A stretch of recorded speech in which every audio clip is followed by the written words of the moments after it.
अभिनंदन अपार, बहुत बहुत स्वागत है आपका दोस्तों हमारे इस YouTube प्लस फेसबुक चैनल आज़ादी की कहानी के 11वें भाग में। विगत एपिसोड में मैंने आपसे बताया था कि संघर्षवादी नेताओं ने भारत के राजनीतिक जीवन में एक नए चरण का प्रतिनिधित्व किया। उग्रवादी एवं संघर्षवादी नेताओं ने स्वतंत्र आर्थिक विकास की योजना बनाकर उसे क्रियान्वित करने का सराहनीय प्रयत्न किया। इन लोगों ने ही सर्वप्रथम खुलकर इस तथ्य का प्रचार प्रसार किया कि राजनीतिक आजादी ही राष्ट्र का जीवन एवं स्वराज्य की प्राप्ति ही इस आजादी की चरम अवस्था है।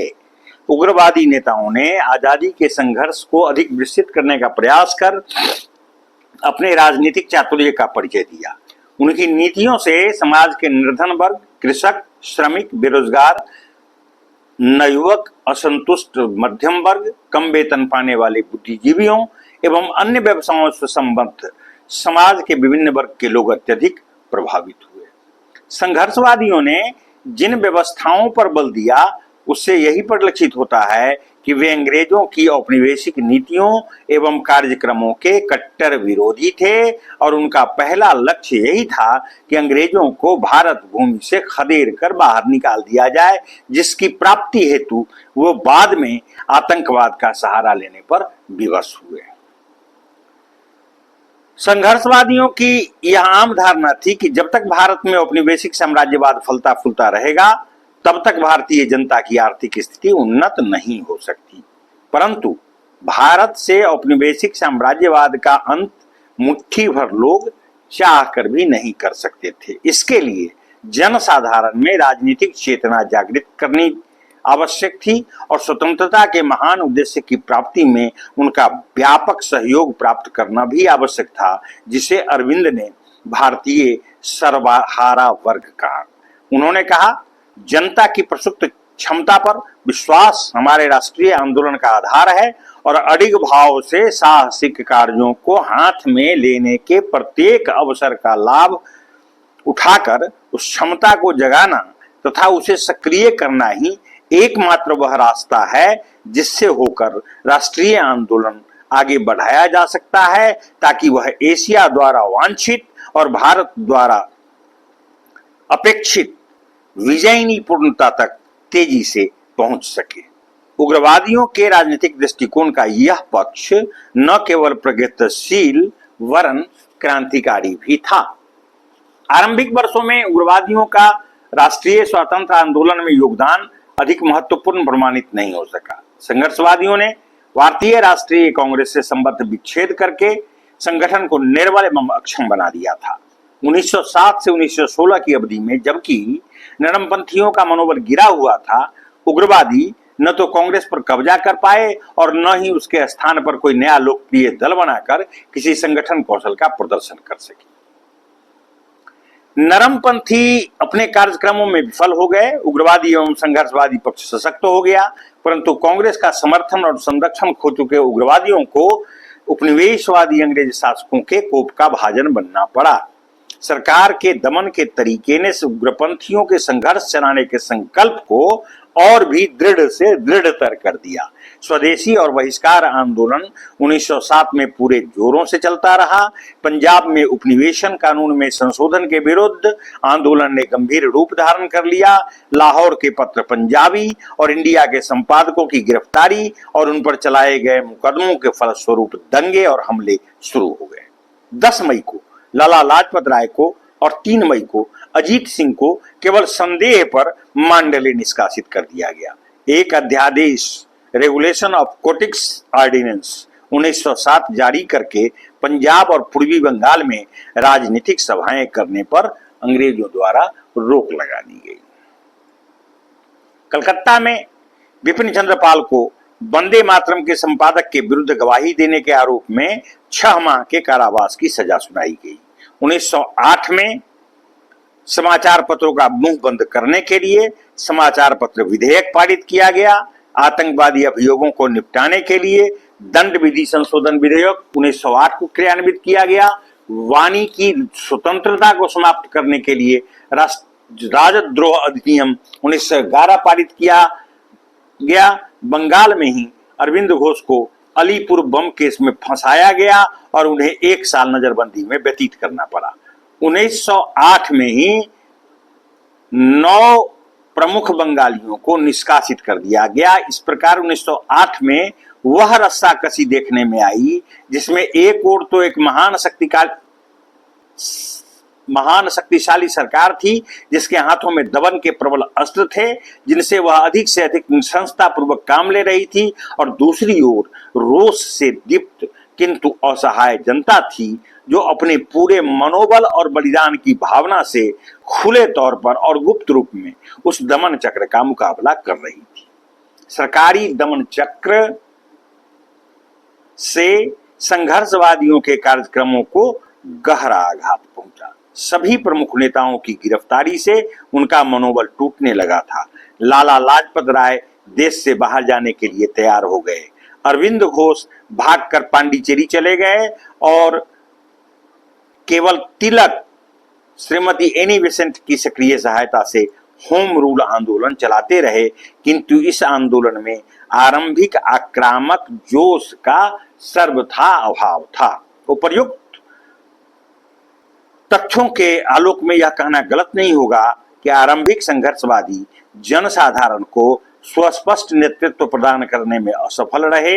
वे 19वीं सदी के अंत और 20वीं सदी के आरंभ में उद्भूत नई शक्ति का समुचित उपयोग नहीं कर पाए।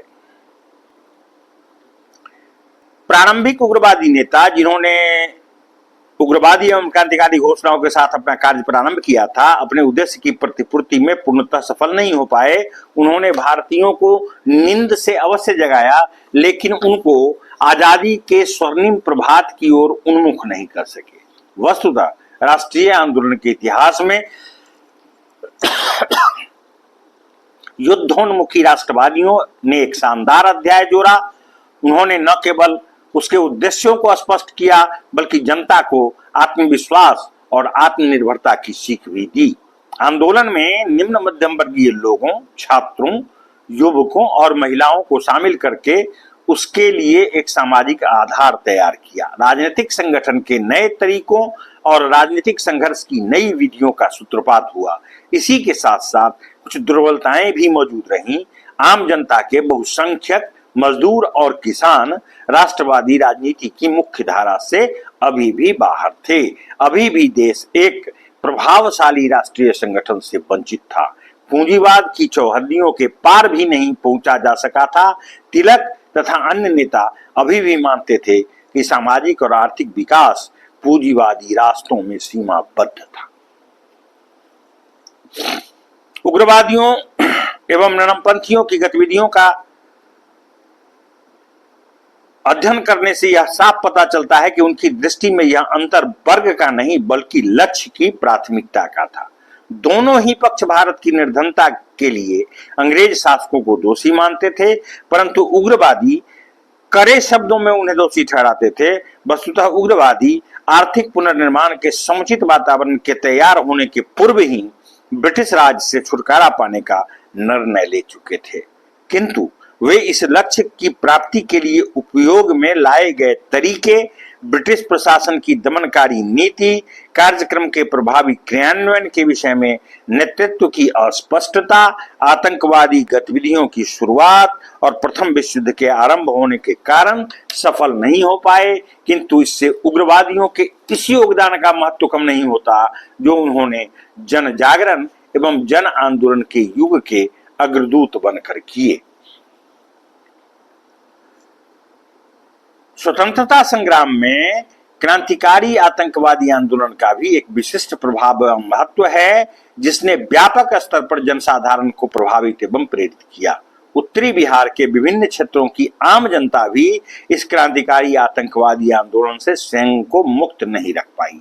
वस्तुतः भारतीयों ने विदेशी सत्ता के विरुद्ध अनेक चरणों में विभिन्न स्तर पर संघर्ष किए और इसके लिए विभिन्न तरह के तौर तरीकों का इस्तेमाल किया। 1857 तक उन्होंने अपने राजाओं, धार्मिक नेताओं एवं बेदखल जमींदारों के नेतृत्व में अधिकतर सशस्त्र संघर्ष किए, जो मूलतः ब्रिटिश प्रशासकों की तानाशाही और अत्याचार के विरुद्ध था, और ये तमाम संघर्ष जनवादी संघर्ष थे। 1855 का संथाल विद्रोह, 1860 का नील आंदोलन एवं दक्षिण भारत का 1870 का किसान जागरण अधिक उल्लेखनीय है। इसी प्रकार उत्तर पश्चिम में भी कई जातिगत विद्रोह 19वीं शताब्दी के अंत में आयोजित किए गए। उन विद्रोहों से यह साफ पता चलता है कि भारत में स्वतंत्रता की लड़ाई भारतीय राष्ट्रीय कांग्रेस की स्थापना से ही आरंभ नहीं हुई थी और न ही यह संघर्ष पूर्णतः शांतिपूर्ण और अहिंसक था। वस्तुतः भारतीय स्वतंत्रता आंदोलन में क्रांतिकारी आतंकवादी आंदोलन का भी अपना विशेष योगदान था। ऐतिहासिक घटनाओं के अध्ययन एवं विश्लेषण से यह स्पष्ट होता है कि 20वीं सदी के आरंभ में ही भारत के विभिन्न हिस्सों में क्रांतिकारी आतंकवाद की लहर फैलने लगी थी। वस्तुतः विदेशी शासन के विरुद्ध संघर्ष का परिणाम प्रायः हमेशा ही यह होता है कि युवकों का एक उत्तेजित वर्ग हिंसा का सहारा लेता है। भारत में जहां लोगों को सरकार पूरी तरह निःशस्त्र कर चुकी थी और जहां क्रांतिकारी खुलेआम हथियार नहीं जुटा सकते थे, गुप्त समितियों द्वारा ऐसी योजनाओं का संचालन किया जाने लगा। वास्तविकता तो यह है कि उस समय संपूर्ण भारतवर्ष राजनीतिक, सामाजिक और आर्थिक शोषण का शिकार होकर अनेकानेक समस्याओं से जूझ रहा था। 19वीं शताब्दी में अकाल और प्लेग में लाखों की संख्या में लोग काल के गाल में समा गए। प्रशासन की उपेक्षा और निष्क्रियता को देखकर भारतीय जनसाधारण में अपार दुख एवं निराशा छाई हुई थी। एक ओर यदि बेकारी एवं बेरोजगारी की समस्या अत्यधिक उग्र रूप धारण करती जा रही थी, जिसका गंभीर प्रभाव भारत के शिक्षित बेरोजगार नए युवकों के विशाल वर्ग पर पड़ा और वे अंग्रेज शासकों की नीतियों से क्षुब्ध हो गए, तो दूसरी ओर अंग्रेज शासकों के प्रजातीय भेदभाव की नीति के अनुपालन से भी भारत में शिक्षित बेरोजगारों की संख्या में अत्यधिक वृद्धि हुई। असंतोष और क्षोभ के इसी गर्म माहौल तथा विभाजन आंदोलन से उत्पन्न असाधारण उत्साह और सरकारी दमन के विरुद्ध तीव्र कटुता का लाभ उठाकर कुछ अधिक जो सीधे और अतिवादी लोगों ने हिंसात्मक प्रतिशोध की भावना से प्रेरित होकर उग्रवादी आतंकवादी गतिविधियों में स्वयं को संलग्न कर लिया। ब्रिटिश राज्य के विरुद्ध उग्रवादी आंदोलन को इन्हीं तथ्यों ने प्रेरित किया। क्रांतिकारी आतंकवादी आंदोलन के संबंध में इतिहासकारों में भी पर्याप्त वैचारिक भिन्नता पाई जाती है। कुछ इतिहासकार तो इसे आंदोलन के रूप में भी स्वीकार ही नहीं करते हैं। उनका विचार है कि किसी भी समय आतंकवाद जन समुदाय को अपने साथ सम्मिलित नहीं कर सका। आतंकवाद से कुछ ही लोग, विशेषकर क्षुब्ध, असंतुष्ट और क्रोधित लोग ही संबद्ध थे। उनका यह भी कहना है कि आतंकवाद ने किसी भी अवस्था में आंदोलन का रूप नहीं लिया। लेकिन तटस्थ इतिहासकारों ने इस अवधारणा का खंडन किया है। उनका विचार है कि इस तथ्य को अस्वीकार नहीं किया जा सकता कि क्रांतिकारी आतंकवादी अपने स्वरूप एवं प्रवृत्ति के परिणाम स्वरूप खुलकर अपनी गतिविधियों का संचालन नहीं कर सकते थे। बावजूद इसके उन्होंने अपनी गतिविधियों एवं वीरतापूर्ण कृत्यों से जनसाधारण में जोश, उत्साह एवं देश प्रेम की अहम भावना जगाने में पर्याप्त सफलता प्राप्त की। उन्होंने बड़ी संख्या में आम लोगों को स्वतंत्रता संघर्ष में सक्रिय योगदान करने हेतु उत्प्रेरित किया।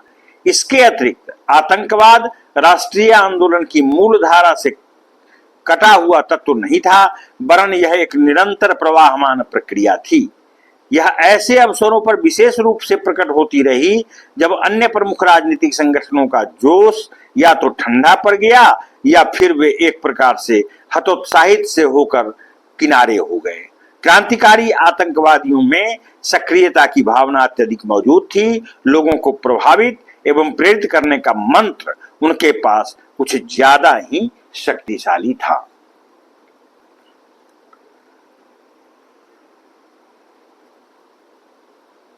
वैसे अध्ययन एवं विश्लेषण से यह स्पष्ट होता है कि कुछ आंदोलन आतंकवादी परिभाषा की कसौटी पर ठीक नहीं उतरते हैं। उदाहरणार्थ गदर आंदोलन 1915, कीर्ति किसान आंदोलन, नौजवान सभा आंदोलन आदि पूर्णतः क्रांतिकारी आतंकवादी आंदोलन परिलक्षित नहीं होते हैं। सामान्यतः आतंकवादी जो प्रक्रिया अपनाते हैं वह इन आंदोलनों में व्यवहित हुआ ही नहीं। अतः कुछ विचारकों का यह मत है कि इन विद्रोहों को आतंकवादियों से संबद्ध मानना न्यायोचित नहीं होगा। यह आलोचना आधारहीन नहीं है। प्रस्तुत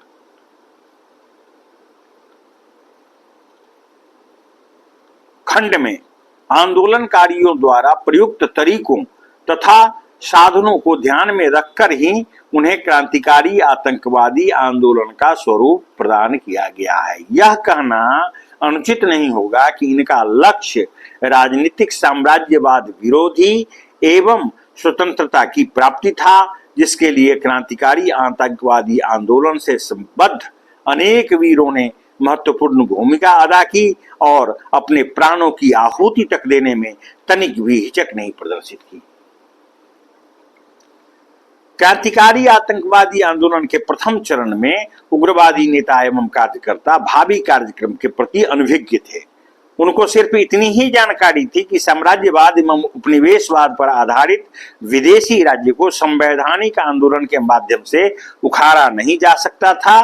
पूर्वकालिक आतंकवादियों के समान तत्कालीन क्रांतिकारी आतंकवादी भी इसी नतीजे पर पहुंचे कि एक जालिम एवं शोषक सरकार को हिंसा एवं आतंकवाद के द्वारा ही हटाया जा सकता है। इस आंदोलन से संबद्ध नेताओं ने व्यक्तिगत हिंसा को महत्व प्रदान किया। छात्रों एवं नवयुवकों को हिंसक गतिविधियों तथा क्रियाकलापों में प्रशिक्षित करने की योजना बनाई गई। उन्हें गोली बारूद आदि बनाने का भी प्रशिक्षण प्रदान किया गया तथा उनकी संगठनात्मक प्रवृत्ति को उभारा गया। क्रांतिकारी देश प्रेम की भावना से ओतप्रोत थे, परंतु 1907 से 1917 के बीच इस संघर्ष में जनता को साथ लेकर चलने और स्वतंत्र भारत में कैसा समाज बनाया जाए, इस महत्वपूर्ण विषयों के संबंध में कोई महत्वपूर्ण योजना नहीं बना पाए। तत्कालीन क्रांतिकारी आतंकवादियों में दो विचारधाराएं मौजूद थी तथा उनकी क्रियाकलापों के भी दो प्रमुख केंद्र थे। कुछ क्रांतिकारी आतंकवादी अंग्रेजों के विरुद्ध सशस्त्र आंदोलन करना चाहते थे।